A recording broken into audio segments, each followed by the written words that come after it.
I want to first address the dirty secret about this new big three in Brooklyn. So when you look at it on paper, you say, all right, you've got Durant is the number one guy. Most people would probably put Harden number two, and now Kyrie falls to the number three option. And on a given night, it could be interchangeable, right? It really depends. The dynamics of how they work that out is what we're all waiting to see, right? But I think the reality of the situation is if this Nets team is to reach their ceiling at their peak, at their best, James Harden is the number one.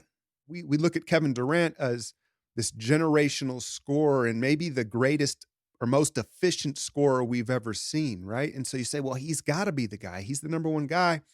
But there's a weird dynamic with basketball where the ball sort of just gravitates to the alpha scorer. And James Harden, say what you will about his effort levels and some of his shenanigans, right? The ball gravitates to Harden. He doesn't have to call for the ball. It's just always in his hands. Where, Durant, that infamous hand clapping, give me the ball, clear out, let's go, right? And so you combine that with the fact that James Harden is also the best passer of the three.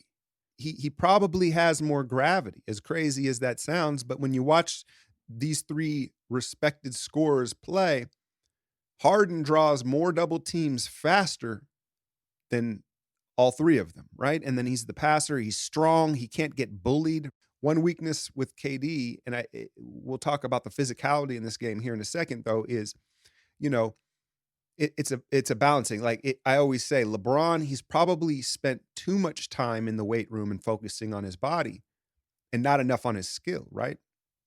Well, Durant's the other way around. He's focused too much time on his skill and not enough time on his body. And there are times where you see Durant get shoved and bullied.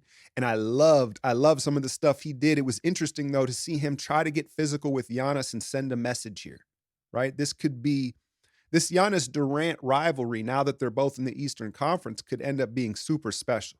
Super special, man. Like, you've got Giannis, who's Superman, right? It's just these God-given physical attributes. And then you've got KD, who's like Batman, right? Where it's skill and strategy. And so I look forward to those matchups. But you notice Durant took several opportunities to get physical with Giannis, whether it was shoving him down on an offensive rebound or shooting through a screen and just trying to deliver a message.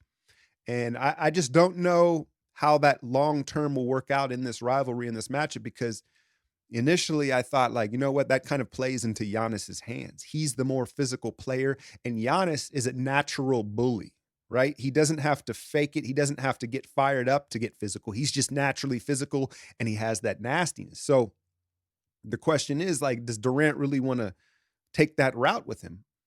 Now, maybe the strategy is to get Giannis out of pocket and get maybe a little over emotional and trying to get Giannis to play the game within the game and play maybe selfish, and this is all for stuff they're setting up down the road. Obviously, both these teams, I think, anticipate seeing each other in the playoffs. So I thought that was cool. I really liked when Durant popped Holiday with an elbow. Holiday, they've matched up several times in playoff matchups when he was in New Orleans and KD was in Golden State.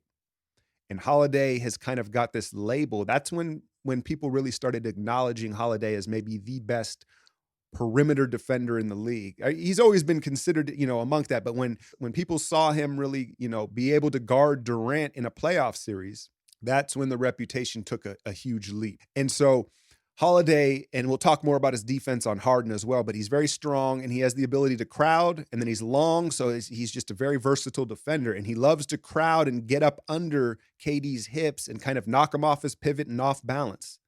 And KD very purposefully ripped through and popped Holiday in the face, and it was a foul on Durant, but it was on purpose. It was to back Holiday off. Like, hey, man, you ain't going to just bum rush me like that. Back off.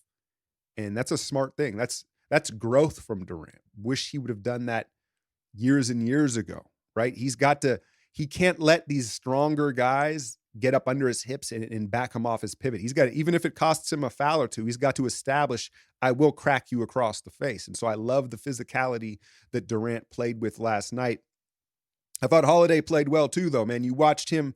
He's one of the few guards that you can put on Harden, and he's strong enough to crowd Harden, right? Because a lot of the time, you try to crowd Harden, and he's so strong. When he initiates the contact, he knocks you off balance, and that's how he beats you.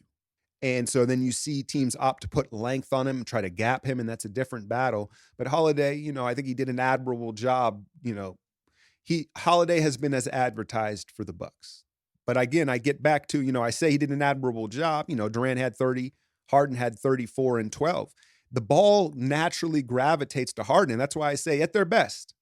And I know that things remain dynamic during matchups, but at their best, the ball's in Harden's hands, and you allow Durant to get the ball swung to him where he doesn't have to do as much. Look, I totally understand why Kevin Durant has come out like gangbusters. He's had over a year off from basketball. He's back to try to snatch the crown that it was in his grasp, right? And then he went down. And so he probably feels like it's his time now. The crown is rightfully his. And so he's out to prove everybody he's still that guy. He's still the Slim Reaper.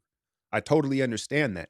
But if you watch the way Durant is playing, he's playing as if he was a younger man. It's not conducive to someone that's older coming off an Achilles.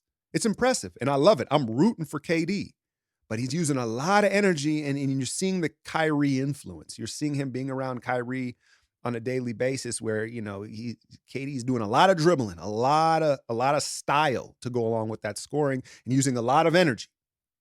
And that's fine right now in game, 12, 13 of the season.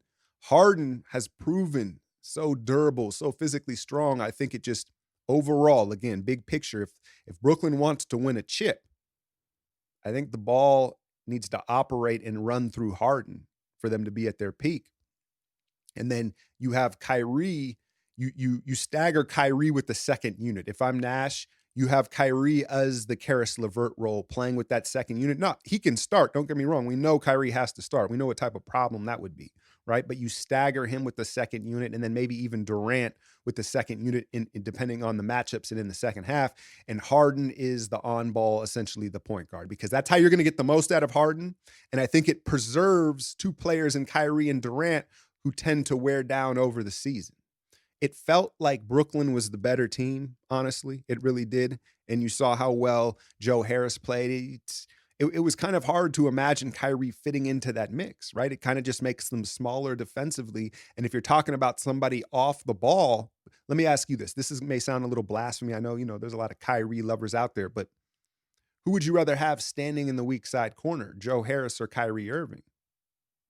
In a vacuum, you compare the players, they're nothing alike, right? Kyrie is the superior talent, but just as like the third guy standing on the weak side to catch and shoot threes, and then you go flip it to the defensive end, Joe Harris is just a little bigger. He's going to give you a little more effort physically and defensively, right? So, yeah, I don't know, man. I think it was an impressive matchup.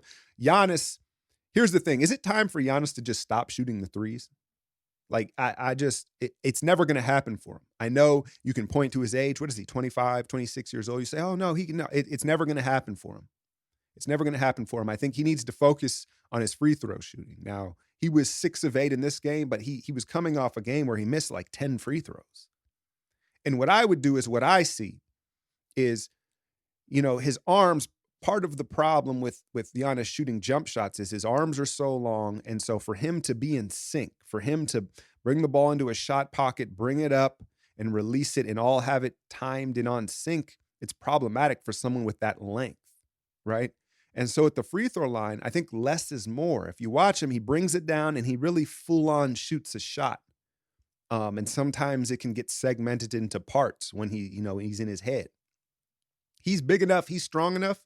I would just have him hold it up, like set it high and just wrist shoot it, just flick it.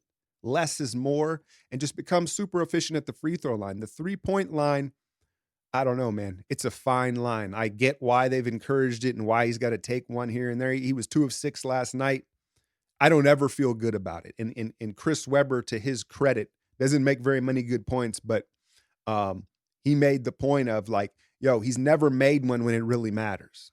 It's always in the first half of games and never in crucial moments. And so I don't know how much value that provides. I was all right with Chris Middleton shot that Bud drew up there at the end, because Chris Middleton is one of the better bad shot makers, tough shot makers in the league. He's got good length. I can live with that shot. And the reality of the situation was Giannis was in the back court there because they didn't want to get him sent to the line, right? He couldn't get sent to the line. And so they just gave him a long runway, I think, for maybe some sort of putback or tip. I thought that was all right. But I think if you're Milwaukee, if you're a Bucks fan, you've got to be concerned that DeAndre Jordan was kind of able to guard Giannis. Like, he didn't dominate him. Giannis, he's going to score 30 every night. I get that, but it's just how efficient wasn't. Giannis was 13 of 26. Okay, 50%, right? But I didn't think DeAndre would be able to hold up as well as he did against Giannis. And if he's going to be able to do that, it's going to be a bad matchup for the Bucks in the playoffs, man. Did you peep Harden? He had 12 assists, but did you realize how he was figuring out DeAndre Jordan is kind of washed now physically, right? Like a lot of the lobs that Harden and drop-off passes that he was giving to DeAndre, they were just like 6 inches high, a little bit off. And part of it is Harden acknowledged like he's got to get in sync and get in rhythm. But another part of it was, I think, some of those lobs and passes where he was expecting, the DeAndre Jordan of old to go up and just spike that thing. And he's no longer that guy. So if you're Milwaukee, you've got to figure out a way really to play DeAndre off the floor. And then all of a sudden they're just too small. So it'll be interesting to see if Brooklyn, athletic big men don't grow on trees, but I don't know how they get bigger, right? Maybe they dangle Kyrie. I don't know, man. I don't know. It was a great regular season game. And again, I think my favorite part was Durant trying to bully and get physical with Giannis. And Giannis didn't really respond to it. If they're going to try to bully Giannis, who's the goon for Milwaukee? Is that why Milwaukee picked up Bobby? Right? Bobby P. So he might have to two-piece somebody if someone's trying to get too physical with Giannis. Speaking of Bobby Portis, man, like, what did he eat? I know it's been tough to train and stick to a schedule during this pandemic, but Bobby Portis, you notice how I didn't say, what has he been eating? I said, what did he eat? It looks like he just ate like a tire or something. He looks like someone cut his head off and stuck it on Eddie Curry's body. So I think that they need him to get in better shape, but he would be the physical goon, I guess, for that Bucks team come playoff time. I guess they've got Torrey Craig on that roster. I don't know. I think if you're Brooklyn, you got to feel pretty damn good considering you got the win. Not a lot of chemistry or time to practice, as Harden said. And then, of course, no Kyrie Irving. I would throw in the caveat that I'm not so sure throwing Kyrie in the mix necessarily makes them better, man. I got to be a buck about that.